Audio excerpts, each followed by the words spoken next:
का हर रोज हवन करता हूँ,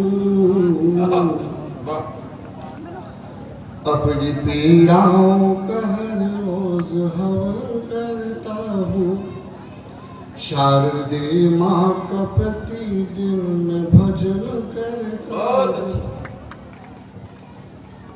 जब मैं यहाँ आया तो सबसे पहले मैंने यहाँ की माटी को प्रणाम किया, अपने माथे से लगाया। जैसे हम सुबह उठते हैं, बाबा महाकाल की जो भभूति है, आपने बाबा महाकाल का नाम सुना होगा। उज्जैन के राजा धीराज बाबा महाकाल, उनकी नगरी से आया हूँ, उनकी दूर से।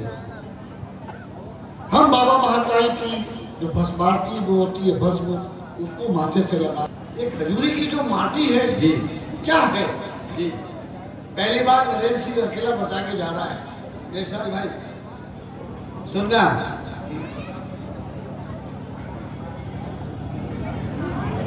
अपनी पीड़ाओं का हर रोज हवन करता हूँ, शारदे माँ का प्रतिदिन भजन करता हूँ, जिसकी माटी से मोहब्बत की महक आती है, जिसकी माटी से मोहब्बत की महक आती है,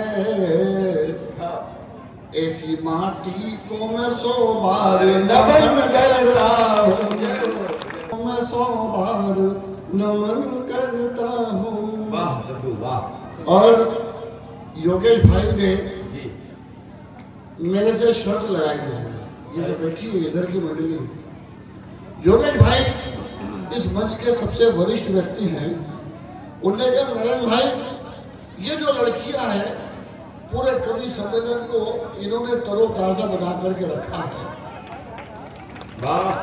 और लगातार तालियां बजा करके कवियों का उत्साह वर्धन कर रही है। ये मोहल्ला खामोश बैठा है। बोले इस मोहल्ले से अगर आप तालियां बजवा दोगे तो 5,000 रुपए का इनाम दूंगा। 5,000 रुपए का इनाम जीतना है। पंक्ति सुनना है कि तलवार सुनो ये दोधारी है, तलवार सुनो ये देश की अजब ये नारी है। इस कवि सम्मेलन में यह तय हो गया कि लड़कियां लड़कों पे भारी है। अब सुनना, तुम्हारी तरफ से बोलता हूं, तुम्हारी तरफ से क्या करना है? तलवार तुमको 2 धारी बनना है, तलवार तुमको 2 धारी बनना है। आज नगर कल उधारी बनना है, और लड़कियां जीतता जाए तुमसे, इसलिए तुमको भी ज्यादा आभारी बनना है। भाई देशराज जी ने सबसे पहले माँ की वंदना की। आइए दोस्तों, मैं भी श्रृंगार का कवि हूँ। भजन तो बहुत सारे लिखे थे, लेकिन 1987 में जब ये भजन लिखा, अरे द्वार पालो कन्हैया से कह दो, उस किस्मत थी शब्दों की, वो मशहूर हो गया और इस भजन ने मुझे लोकप्रियता दिलाई। आइए कुछ रिश्तों की बात करता हूँ। यहाँ मेरे बुजुर्ग बैठे हुए हैं, आप सबकी जवाबदारी, इतनी दूर से आया हूँ, आपका प्यार, आपका सम्मान पाने के लिए। कोई दिक्कत नहीं दादा। 4 पंक्तियों से बात शुरू करता हूँ कि जो दिल को भाए। हमारे जीवन में भगवान के बाद अगर कोई है तो माँ है। क्या बात? हाँ, अच्छा। अगर माँ नहीं है तो कुछ भी नहीं है। भगवान को प्रणाम करने से पहले अपनी माँ को नमन कर लेना। 4 पंक्ति समर्पित करता हूँ। स्वागत। जो दिल को भाए मैं ऐसी अदाएं रखता हूँ, जो दिल को भाए मैं ऐसी अदाएं रखता हूँ, प्रभु के सामने दिल की सदाएं रखता हूँ।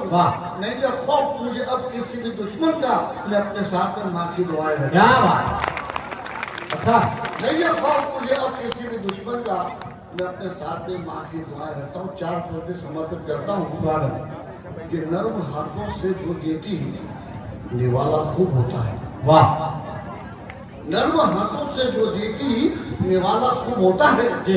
चूल्हे के धुएं में मिश्रित वो प्याला खूब होता है। मुझे दीपक जलाने की जरूरत भी नहीं पड़ती, मेरी माँ घर में रहती है, उजाला खूब होता है। क्या बात?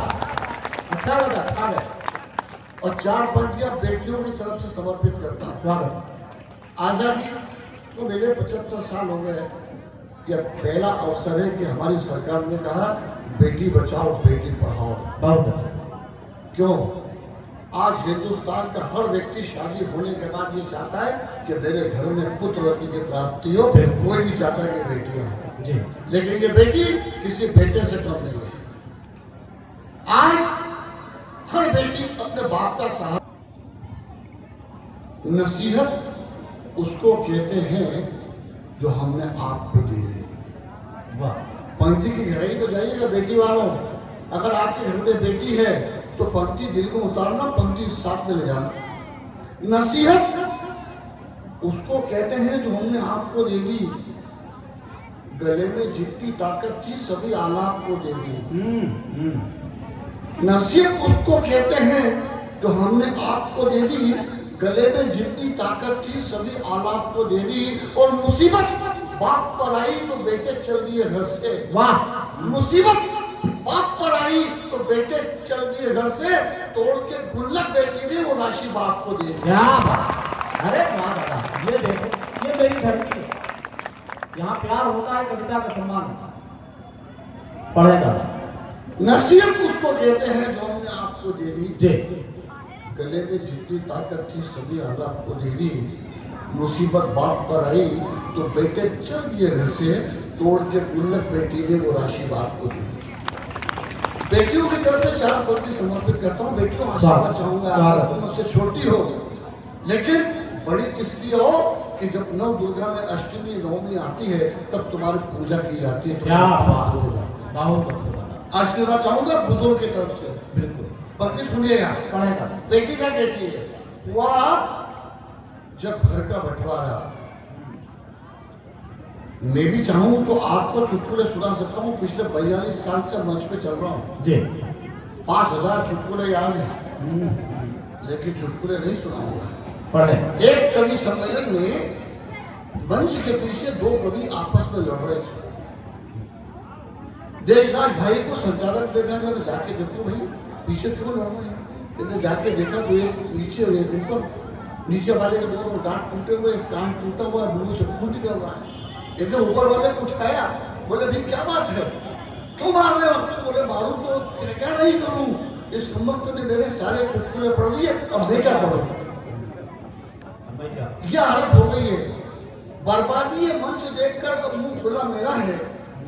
बर्बादी है मंच देखकर अब मुंह खुला मेरा है। कोई दावा नहीं कर सकता कि ये चुटकुला मेरा है। सही है। तब देवेंद्र सिंह अकेला कहता है, सुनिएगा कि हुआ जब घर का बंटवारा तो बोली बात रखूंगी। हुआ जब घर का बंटवारा वो बोली बात रखूंगी। पराई हो गई तो क्या मगर जज्बात रखूंगी। पराई हो गई तो क्या मगर जज्बात रखूंगी। वाह। अनाथालय में जाने दूंगी मैं माँ बाप को अपने। जान में जाने जब तक मैं अपने साथ रखूंगी। क्या बात। बिल्कुल सर। ये बेटी बोल रही है। बिल्कुल।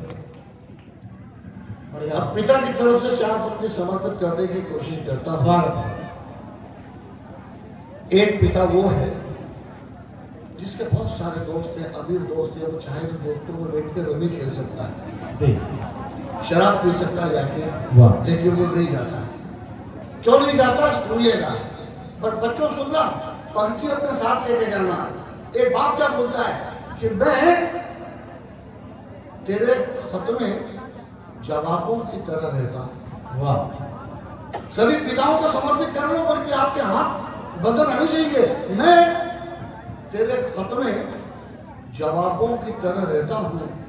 फूल बनकर के गुलाबों की तरह रहता हूँ। मैं तेरे खत में जवाबों की तरह रहता हूँ। फूल बनकर के गुलाबों की तरह रहता हूँ।